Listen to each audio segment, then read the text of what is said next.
This is Car Con Carne. Car Con Carne is a Q101 podcast. I'm James VanOsdol. Car Con Carne is sponsored by Easy Automation. If you're looking to transform your home, your office, or business into a smart, seamlessly connected space, Easy Automation delivers custom automation solutions that are tailored to your lifestyle. Easy Automation makes technology work for you effortlessly, reliably, and always with your satisfaction guaranteed. Visit easy-automation.net or call my guy Dan at 630-730-3728 and take control of your environment today. Car Con Carne also sponsored by Exploding House Printing. Bands, brands, listeners who want to get the word out. Exploding House Printing can help with your screen printing, embroidery, and other merch needs. Exploding House delivers production efficiency and cost awareness to offer boutique print shop quality at much lower large print shop prices. Check out their work on Instagram at Exploding House or go to their website or just email info@explodinghouseprinting.com to get a quote. It's Car Con Carne. Let's eat in the car. It's Car Con Carne. And now here's the star of our show, James VanOsdol.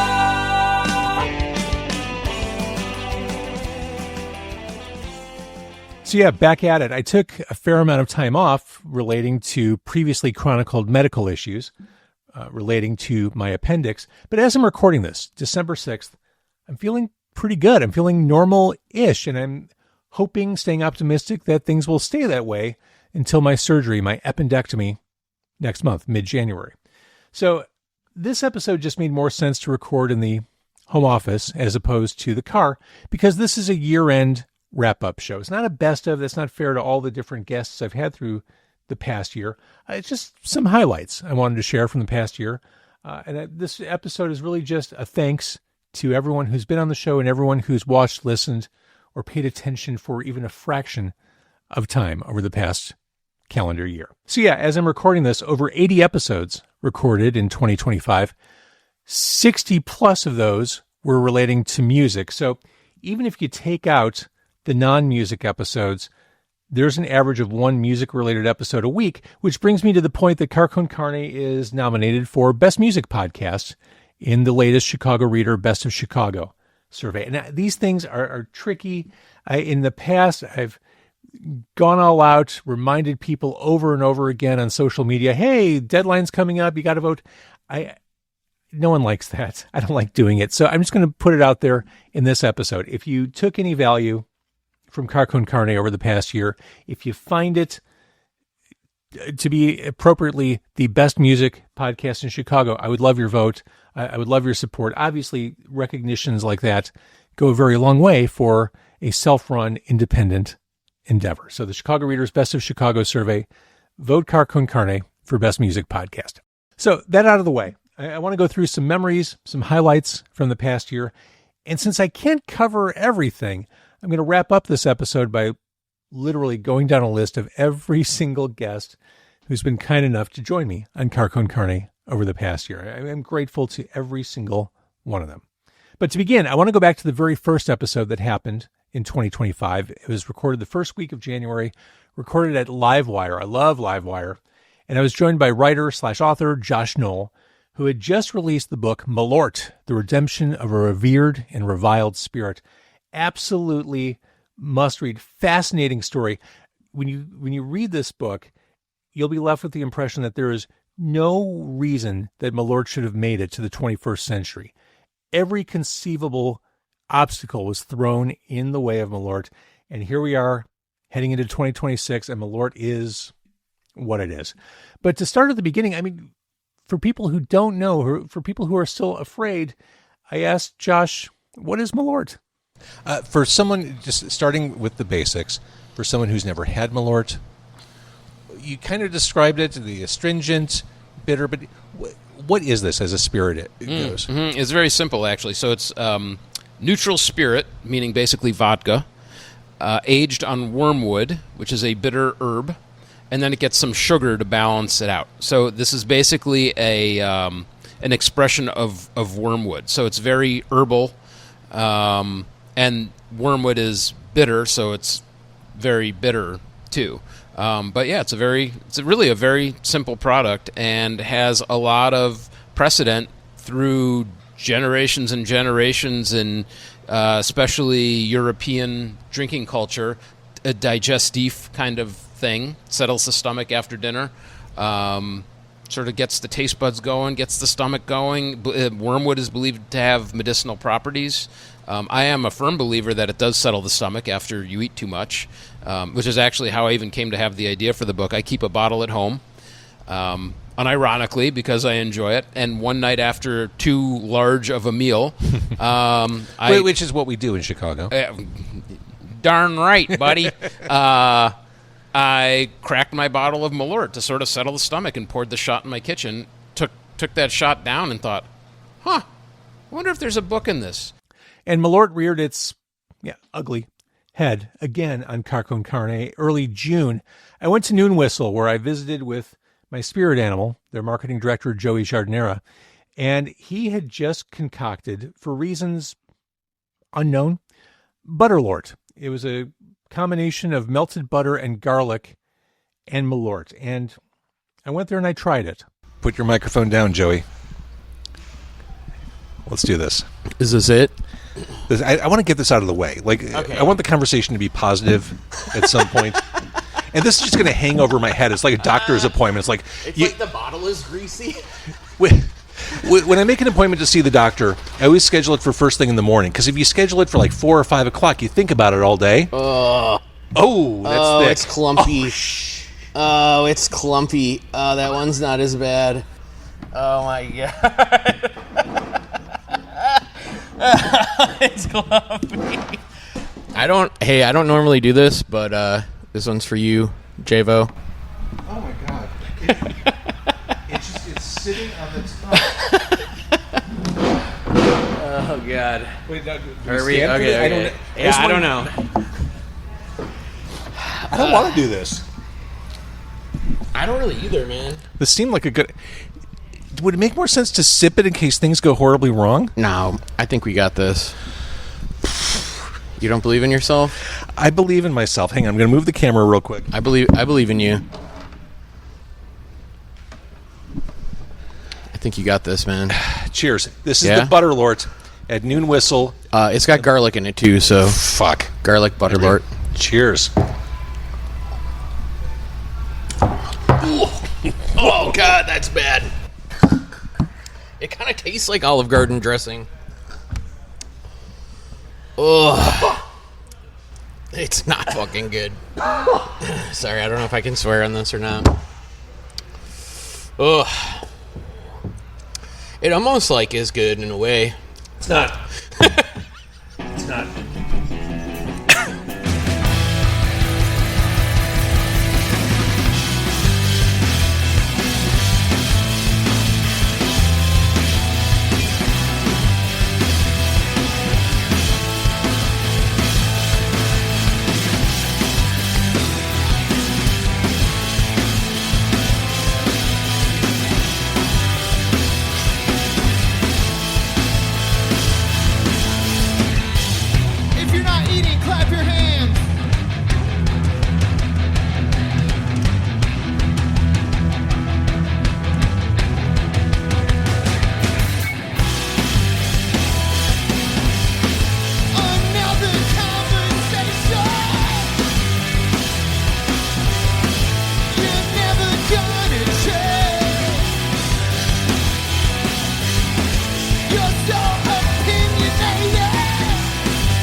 Ricky Leontonis is next. Special thanks to James VanOsdol. Thank you, Legit Dogs and Ice. Thank you. I didn't get your name right in the sound. Appreciate it, though. Tip your bartender. Enjoy your food. And yeah, we'll be here. Oh my God, that band East Moon, that was from April. They performed live on episode 1035, recorded at Legit Dogs and Ice, a restaurant I did a handful of live events at in 2025. The restaurant was open for only a handful of months. It came and went. I mean, in the spirit of rock and roll, it's better to burn out than fade away, I guess. But we had some amazing experiences on stage, fantastic crowds, so much fun, and East Moon sounding so good on that song right there. So Jeff Schwartz, long before I ever got a job in radio back in the 90s, I was well aware of who Jeff Schwartz was. He is a cult of personality, a marketing genius in the world of broadcasting, and he figures large in the biographical book The Flip Side, Where Chicago Rocked, written by Carl and Larry Rosenbaum along with Ken Chirilla, a book about the Flip Side record store, which was a major player on the music landscape in Chicago in the 70s, 80s, and beginning of the 90s. And in this clip, Jeff Schwartz talked about how he and only he could have done this, closed an iconic deal with The Who. It had to be 79 or 80. So that would be the Who Are You tour, or Face Dances was 80. I think it was Who Are You, but the funny thing is, after all was said, where our music director, Sky Daniels, talked to Bill Kerbishley, who is the Who's manager, myself, Mitch Michaels, a name, well known, and our general manager, Mitch was the program director then, and our general manager, Les Elias, we had to fly to Detroit to meet with Townsend and Kerbishley. Oh my God. And they were playing they usually do their first 3 or 4 shows of a national tour in small arenas. So if they screw up, how mad can you be? You're seeing The Who in a 2,000 seat arena. And we were at the Detroit Masonic Temple, I think it was. So we're sitting there and we're waiting. We're talking to Kerbishley, the Who manager, and we hear a ton of arguing in the hallway. And Bill said, "Oh, the show must be over." And Pete and Roger Townsend and Daltrey are having probably a very nice conversation now. Excuse me, let me go out. So the door opens, you hear the yelling louder. Then finally, Townsend walks in, and Townsend goes, that was just us. Love taps, fuck him. And he sits down at his dressing table, and he goes, "Do you blokes, yes, blokes, get high?" And so Les Elias, our general manager, because it's a business meeting, says no. Mitch, for whatever reason, said no. I said, "Do I get high?" He took out, honestly, James, it had to be the size of a tire iron. And I had to go through and finish all. I'm not going to say when Pete Townsend passes me a joint, I'm not going to say, that's no, how you thank close I've the had deal. enough. You don't stand on ceremony. That's how you close the deal with Pete Townsend. I think we can all agree that Fitzgerald's is one of the greatest live music locations in and around the Chicago area, period. I love Fitzgerald's. And around this time last year, Fitzgerald's was officially added to the National Register of Historic Places by the United States Park Service. Now, in advance of that plaque dedication, I went to Fitzgerald's for episode 1043. It was end of April. And I sat down with co-owners Will Duncan and Jess King, and we talked a little bit about the history of the Fitzgerald's building. What was the other restaurant one? Richard Smith's Seafood. Richard Smith's Seafood. Yeah, that was the guy who shot his hand off or something. Yes, right? okay. Yes. He was in the basement, right? And he shot his hand off. Mm-hmm. He was trying to kill a rat in the basement, apparently. It's like it was big news in Berwyn in 1940 or whenever that was. Mm-hmm. Well, it would be big news in 2025 if one of you shot your hand off trying to kill a rat. Actually, one thing I've always loved to do on this podcast that I didn't do enough of in 2025 is bringing people together from totally different worlds, whether it's a restaurateur and an artist or two artists from entirely different art forms. I think I accomplished that in October. I went to Hell's Gate. I love Hell's Gate Haunted House in Lockport. Always a tremendous, world-class movie-like experience. I went to Hell's Gate with Club Drugs. Love Club Drugs. They just put out an album. Those two are brilliant. But we went there, and one of the reasons why I took Club Drugs to Hell's Gate is because I know they're horror fans. And in this clip, we talked to Hell's Gate founder John LaFlamboy about the experience. It was also the first time that I've ever seen Maria get scared. Yeah, I never get scared. I never am startled by anything, and it happened several times. Oh, so oh, tell the kids. They'll be so happy. And it was amazing to watch James jump out of his pants several different times. There was 4 creatures coming at him at quite a clip, and I thought we were going to lose him. So I personally had the best experience ever because I got to watch these two actually have the best time. Now, you can say what you want about Maria. And Maria, try to scoot a little bit to your right if you can. I feel like we're losing your face. Oh, there she is. Hey, it's Maria from Club Drugs. Maria's braver than most. Like, she is that person who goes into the haunt. She is leading the party.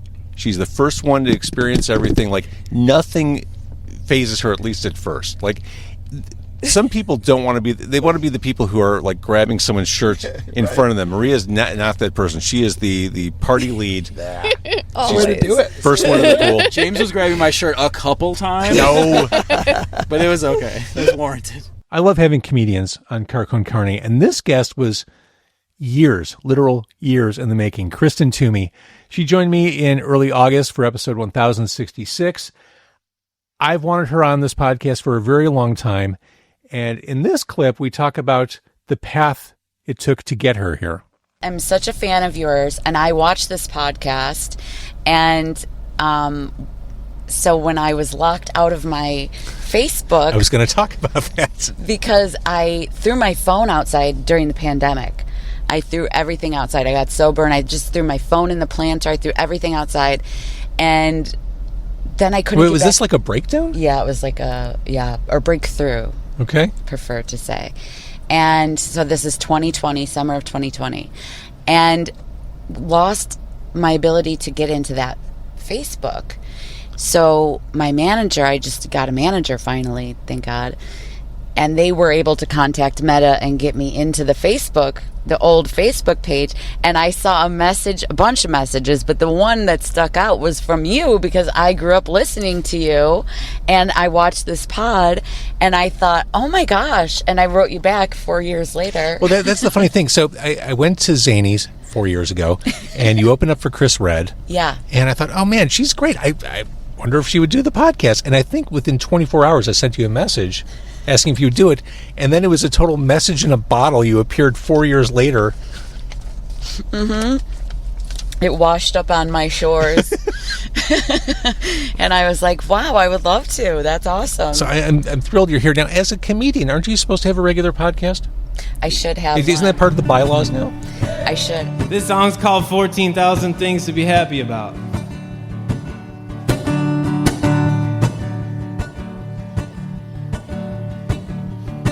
Tell your mom that you're not coming home tonight. You've got your youth, your will, and you're willing to fight. And no conscience could keep your heart in one piece.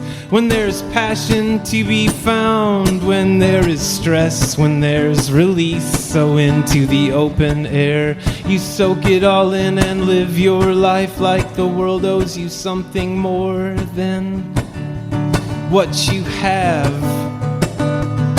Like a one-way ticket or any free ride, a brand new box to put your head inside, or a neat new monument with your name etched in. A home to call your own, new problem-free, willingly withdraw from certainty and lack of sleep on the pure and peaceful path of stupidity. And growing gets hard, waiting gets old to you. And I know feeling is no fun, feels like you're out, down and done too. But oh, grow up, when will you ever learn? When will you learn that candle in the window is gonna be the reason your whole house burns, and the money, it's just like a carrot on a string, And there is a horse standing over a black hole basement after losing everything but your car. You know it's running like a dream, and your grass, it looks so green, and everyone thinks you're an angel or something. But we'll take the fake happy over knowing what's wrong. We'll give you the stuff that you need to belong, and hope that's what you need. By a small chance, a quick and heavy dose of acceptance. Growing gets hard, and time is running out, and you'll die. The young and exciting death telling us in your last breath there was nothing to be happy about. So we dance and let the flowers come up through the footstep floor mat, and now is your chance to seize this all. You seize it all while your smile hides what's beneath, keeps the sadness a secret as we grow old, taking it all with us. And now I know there are mistakes that go along with youth, so choose to replace or take them with you. And I feel so bad now, being so old, so angry, so broke, so unhappy, tired and ugly. And now growing gets hard, waiting gets old to you. And I know feeling is no fun, feels like you're out, down and done too. And you'll die a young and exciting death, telling us in your last breath there was nothing to be happy about. All right, thanks. Chris Otepka, the Heligoats and Troubled Hubble, on stage at another one of the Live at Legit Dogs events we did in 2025. That was episode 1057. Chris was a multiple-time guest in 2025. Troubled Hubble also jumped in my car outside a street festival outside Milwaukee in September. Lords of Acid reemerged in 2025, along with their new Acid Queen, Carla Harvey, who jumped in the car in April for episode 1039. So thinking about this transition to Lords of Acid, your fans coming over from Butcher Babies, will they be surprised by what you're doing now? I think they'll be surprised, but I also think they're not going to be surprised. It's not like that far off. People keep saying, oh my God, it's so different. It's this. And yes, the music's different, but I think the energy level is the same. Mm-hmm. And Butcher Babies fans are so accepting of different things or trying new things. That's the one thing that I really, really love about the Butcher Babies fan base. If you want to try something different, they want to love it. They're not going to, immediately say, well, that's terrible. I don't want to hear this. I only want to hear this one. You do this one guttural scream, the whole song. So they're really giving. So I'm excited for people to come see it and at least have a different experience than they're used to, and have a little fun. Yeah. I remember hearing Face to Face for my first time back in the 90s. I think it's incredible that Face to Face is still doing their thing in 2025. Yes, there were some breaks, but they're still doing their thing. They're still live on stage. They're at Motoblot. And before they did their Motoblot set, Motoblot. Before they did their Motoblot set at Salt Shed, I interviewed Trevor Keith in a live in-store at Loud Pizza Records at Salt Shed, and we talked about the state of the band in the present day. We are having the best time ever as a band. It's why is that? We're on a run, actually, of that. We just there was a period where we went away for a little while, and when we decided to come back, we reformed with the best group of people that get along. There's a brotherhood. We love being out on the road together. We love traveling. We love playing music together. So we have a great time whenever we get together. And the music is only part of it. We just like hanging out. Well, and the pressure and the silliness have gone away, right? Those are things of the past. Exactly. Yeah. I turned a corner at some point where I quit worrying about being competitive with other bands and all that kind of nonsense and just do what you do. Speaking of 90s bands still kicking ass doing their thing, Save Ferris came to Chop Shop in April. And after the show was over, I sat down with Monique Powell of Save Ferris for episode 1042. And I mentioned that it was basically kismet that I was going to see them that night simply because of what I experienced on the way to the show. And I knew it was kismet as I was driving here. I was driving up Elston Avenue in Chicago toward Chop Shop. And I passed by an independent restaurant, and they had one of those chalkboard signs on the sidewalk advertising their Spam breakfast burritos for breakfast. It. I wish I could. That's amazing. In my life, I've never seen Spam advertised on a street sign like that. The one time I see it is when I'm on my way to see Save Ferris. It was meant to be. That's very funny. Right? Back in the 90s, some of you will remember, I did the local music show on Q101, Local 101, previously the Local Music Showcase. And one of the bands that really emerged, they were the band that all the other bands liked, that I just loved, was the Pulsars. They put out one album on Almo Sounds, and that was it. They got one album. It was a one and done. And then they just kind of faded away. Such a fun, cool band. I think they were probably 5 years ahead of their time.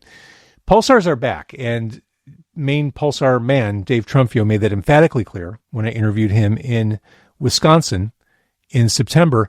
And one of the interesting things about Dave, besides the Pulsars, is he is a well-regarded producer. He's been producing all kinds of artists through the years. And in this clip, I talked about one of the higher profile and more recent artists he worked with. As far as your production work goes, you've worked with so many different people, and whether it's Wayne Kramer or OK Go or Wilco or My Morning Jacket, I'd be willing to bet that the one people ask you the most about is Dogstar. It's the most recent. Yeah. Like, what's what do he you want like? to know? No, I don't. Like, I don't even need to go there. But if I just had to guess, when people ask you about your king size work, yeah, that's the band that comes up most. Because people are fascinated by celebrity. Yeah, I mean, Keanu, I have to say, is one of the nicest people I've ever met. He certainly such a great reputation. Guy. Yeah, I mean, he's a really nice guy. Not just because I don't know, like if he wasn't a star, I'd be like, that guy's a sweet guy. Like he's a super cool. Working with them, it was a very interesting project, and because they haven't played music for like 20-something years as well, like a lot like the Pulsars. Something of a kinship. Yeah, and like they literally wrote that album like a month before we met, and then like a week later we're in the studio. So like it was like a really raw, fresh kind of energy about the band, and that was pretty exciting to be involved with. It doesn't happen that often, but every now and then I'm able to get a touring musician on Car Con Carne, and we're able to just get into this history that we all kind of know, and it's really thrilling for me. And along those lines, I had Kid Congo Powers in September on the show, episode 1076. Kid Congo Powers from the Cramps, Gun Club, Nick Cave and the Bad Seeds. Oh my God. We talked about the fact that he was once influenced by the cool bands of his era. The question being, is he now the one influencing future bands? I mean, there you were, the 1970s, discovering the Ramones, becoming a fan, becoming the president of the fan club. You've been doing this long enough, kid. Do you think there's some misfit kids somewhere in America right now discovering your music and kind of finding their way? I know there is, because that's what kids do. That's what young people into music do. And and if they're passionate about it, they're going to, turn over every rock and nook and cranny and go in there and, do some, archaeological dig to find out, what is the meaning of life, but what is the meaning of rock music and what's the meaning of, so that's the whole thing is that, I think there are kids, people a lot of the time say to me, like, the question is like, oh, don't you feel sorry for kids now? They don't have what you had when you did, and I was like, well, they have. I do not underestimate young people. I think that there is an underground going on. Yes. And I think I don't know about it. And because I'm not supposed to know about it, all of these young people, if they are creating a subculture or mining what they find and new, or creating their own new style of music and all, mashup of whatever they love. I think it's going on. I know it's going on because I hear about it. One of the hardest things for me to do, and has been for the past few years, is coordinate restaurants to be on the show. It takes a lot of work to source restaurants that want to be part of the show, coordinate schedules, and I just don't have food guests on as often as I'd like. This one isn't a restaurant. This is an island unto itself. Crust Fun Pizza, run by my friend John Carruthers. He's always entertaining. He's also super smart, and he's incredibly innovative. The work he's done with his Crust Fun Pizza, from a charitable angle, from an innovation angle, creativity, so awe-inspiring. He truly is a creative force. He is a culinary force at this point. His pizza is among the best I've ever had, and it's all served up in his alley. And we talk about one of his pizzas in episode 1036. This again is the Royco, named after legendary Chicago writer Mike Royco. Yes, and his son and erstwhile local community guy Sam has had this. And has he really? Given it his stamp of approval. Yeah, we had it over at Big Joe's. We took it into a bar with no food and ate it, and he said Dad would have loved this, and I was into it. Oh, this looks wonderful. Mm-hmm. I mean, it actually looks wonderful. Like the colors look lovely on this. I mean, yeah, that's not me. That's just the magic of jardinera. Like how sometimes you have to stop and appreciate a waterfall, just like how nature does it up. So you do a podcast long enough, you're bound to have many repeat guests. And of those repeat guests, there's bound to be one that appears more often than anyone else. In the case of Car Con Carne, that guest is Josh Caterer of Smoking Popes. He joined me this summer. It was July 9th when the episode aired, episode 1060. Josh had just come off the road with the Popes, and the Popes had just released what may be, this is a tough one to say out loud, maybe their best album. I know we're all familiar with the old stuff, but Lovely Stuff, the new one, is so good, it's so accomplished, and it feels like such an advancement in songwriting. It's a wonderful record. We'll leave it at that. He came on the show to talk about the new album specifically, to go track by track. And we talk about the interesting path Smoking Pope's album titles had taken up to that point. Another way I think things are different now, things have changed. Smoking Popes is not a band known for optimistic album titles. Right. Get Fired, Born to Quit. And when you see them back to back, it's pretty obvious. Destination Failure, The Party's Over, Stay Down. This is only a test. It's kind of an outlier. It's kind of neutral. Yeah, and then Into the Agony. Here we have Lovely Stuff, and there's a hearty sense of optimism from start to finish on this. This is an album about love. Yeah, I don't know how to explain it. I guess I feel like I should apologize for that. I feel like I've let everyone down. Not at all. Is this like a midlife course correction? I do feel like it's a kind of a stage of life, taking stock of things and sort of embracing a dogged determination to prevail. And, I got the word Excelsior tattooed on my arm, which literally means ever upward. The only reason I know that word is because I read Marvel comic books as a kid. That's what Stan Lee would sign off with. Excelsior, true believer. Yeah, that was his motto. Mm-hmm. I was more inspired by Silver Linings Playbook. There. Yeah, 14-time guest, Josh Caterer of Smoking Popes. So, like I said at the beginning of the episode, no way to cover everything that happened. No way to feature every single guest in this recap or highlight episode.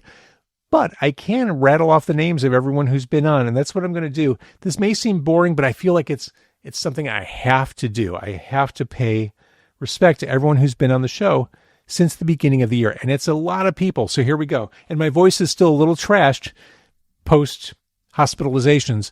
So hopefully it'll hold up as I go down the list of every guest from Car Con Carne in 2025.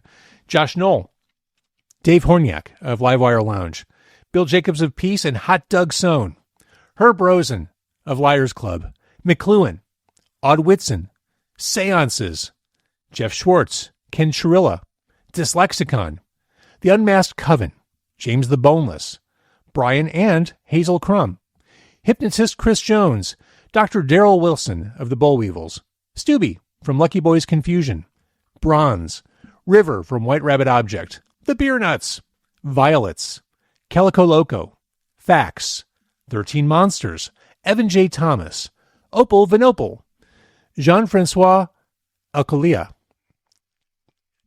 Yeah, I think that's right.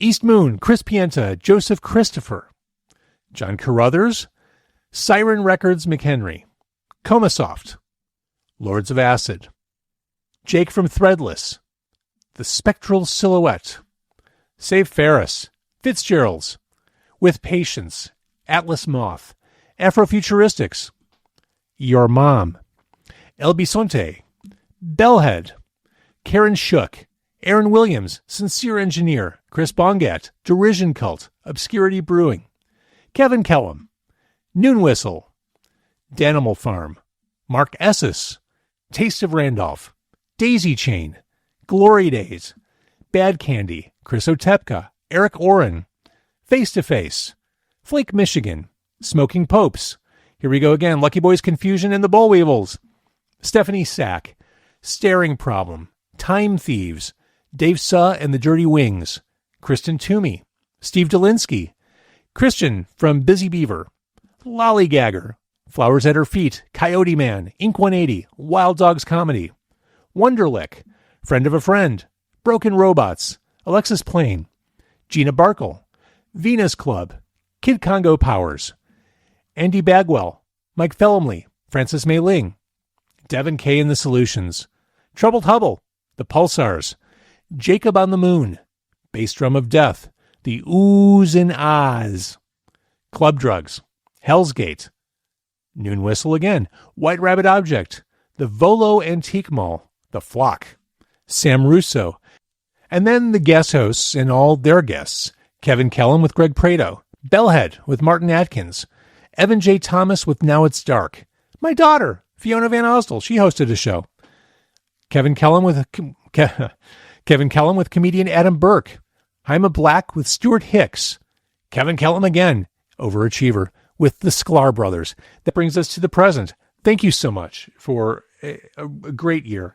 Yeah, I had some health stuff at the end of the year, but Car Con Carne keeps moving forward thanks to the friends and extended family of this podcast that has grown over the past, where are we at, 13 years? I don't know. It's been a long time and a lot more to come.